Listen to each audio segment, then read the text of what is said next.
ఇప్పుడే స్నానం చేసి వచ్చాను. టైం వచ్చి 9 అవుతుంది. ఇంకా భోజనం అయితే ఇంకేం చేయలేదు. ఎందుకు ఇంతసేపు అంటే నేను మార్నింగ్ నుంచి అసలు ఎప్పుడు మధ్యాహ్నం కాసేపు నిద్రపోయేదాన్ని. అసలు ఇప్పుడు అస్సలు నిద్రపోలేదు. ఇందాక పొద్దు నుంచి మార్నింగ్ చాలా పనులు చేసేసి అలసిపోయాను. పచ్చడి పెట్టాను. మా వారిని చూపిస్తాను. ఒకసారి ముందు ఇదిగో నేను వీడియో చేశాను, కాకపోతే ఎవ్వరు చూడలేదు. రోజు వాటర్, పసుపు, పాలు, గోధుమ పిండి కలిపి రాసుకున్నారు కాంచలాగా, ఆడపిల్లలాగా. నేను రాసుకోలేదు, రోజు రాసుకున్నారు. కానీ బాగానే ఉంటుంది, టేస్ట్ కూడా, కలర్ కూడా బాగానే వస్తుంది.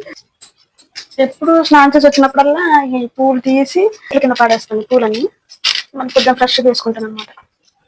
కుంకుమ వేసుకొని బొట్టేసుకొని పడుకుంటాము. మనం తినక ముందే ఇవన్నీ చేస్తాం అనమాట. ఉన్నాయి కదా దేవుడి గది, ఇవి కూడా కడగలేదు గిన్నెలు. మార్నింగ్ మా వారు పనికి వెళ్ళేదైతే ఈ రోజు అన్ని క్లీనింగ్ చేసుకొని మార్నింగ్ పూజ అయితే చేసుకునేదాన్ని. ఇప్పుడైతే కొంచెం లేట్ గా, మా వారి ఇంటి పనికి వెళ్ళట్లేదు కదా, అందుకే కొంచెం లేట్ గా చేసుకుంటున్నాను మార్నింగ్ ఇవన్నీ పనులు.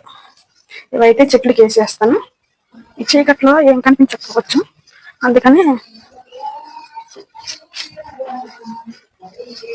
చెట్ల దగ్గర అయితే పోసేసాను. ఇంకా ఇది బయట వైపు అయితే పడుకుంటున్నాం. బయట ఇదిగో పడుకుంది కదా, అక్కడే పడుకుంటున్నాను. ఇంకా బయట పందిరి కింద కొంచెం చల్లగా ఉంటుంది. లోన్ అయితే మరీ వాడుతుంది. అసలు మార్నింగ్ నుంచి పచ్చడి చూపిస్తాను చూడండి. నేను టమాటా పచ్చడి చేశాను. క్యాన్ కనిపిస్తుంది కదా, మీరు చూస్తే నమ్మరు కానీ అది ఆ క్యాన్ చూస్తే పెద్దగా ఉంది. అంత వేసారని పచ్చడి అనుకుంటాను, కాకపోతే అంతే లేదు, గింతే ఉంది పచ్చడి. ఆ పచ్చడి కోసం ఎన్ని తిట్టే 6 అయింది, 6:30 అయింది. ఇంకా ఫ్యాన్ వేసుకొని వీడియో చూస్తా, ఫోన్ లో రీల్స్ చూస్తా పడుకుండిపోయాను. అలాగే ఇంకా మా వారు వచ్చి పడుకున్నావా, సర్లే పడుకోలే అని ఇంకా డిస్టర్బెన్స్ చేయలేదు.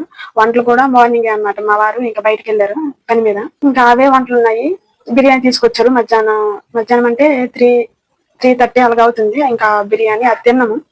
తిన్న తర్వాత అయితే ఆకలి అనిపించట్లేదు. అన్నం అలాగే ఉంది. అసలు అన్నము ఎక్కువ ఉండేయడం, ఎక్కువేమి ఉండట్లేదు, సరిపనే ఉంటున్నాం కానీ తింటలేదు అసలు. అదేమో వేస్ట్ అయిపోతాము. ఈ మాటల్లో పడి ఈ మాటలు చేత పచ్చడి చూపించట్లేదు కదా, పచ్చడి చూపిస్తాను చూడండి. ఎంత చూడండి, క్యాన్ ఎంత ఉంది, పచ్చడి చూస్తే ఎంత ఉంది. స్మెల్ అయితే అసలు అదిరిపోతుంది కదా, మామూలు కాదు, సూపర్ టేస్ట్ గా వస్తుందేమో. ఇప్పుడు కొంచెం స్నానం చేసేసరికి హుషారు వచ్చింది, లేకపోతే బద్ధకం మంచానికి అతుక్కుపోయి అలాగే పడుకుని ఉండేను. మా వారు అప్పటికే స్నానం చెయ్యి అప్పుడు కొంచెం రిలాక్స్ అయ్యిద్ది అని అన్నారు. వెనుకోకుండా అలాగే పడుకొని దొరుకుతూ ఉన్నాను. ఇప్పుడు ఫ్రెష్ అయ్యి ఇప్పుడు వచ్చేసరికి కొంచెం బాగుంది. నా ఛానల్ అయితే సబ్స్క్రైబ్ చేసుకోండి, లైక్ చేయండి. చూస్తున్నారు కానీ వీడియోలు లైక్ చేయట్లేదు, సబ్స్క్రైబ్ చేయట్లేదు. సబ్స్క్రైబ్ అయితే చేయండి ప్లీజ్.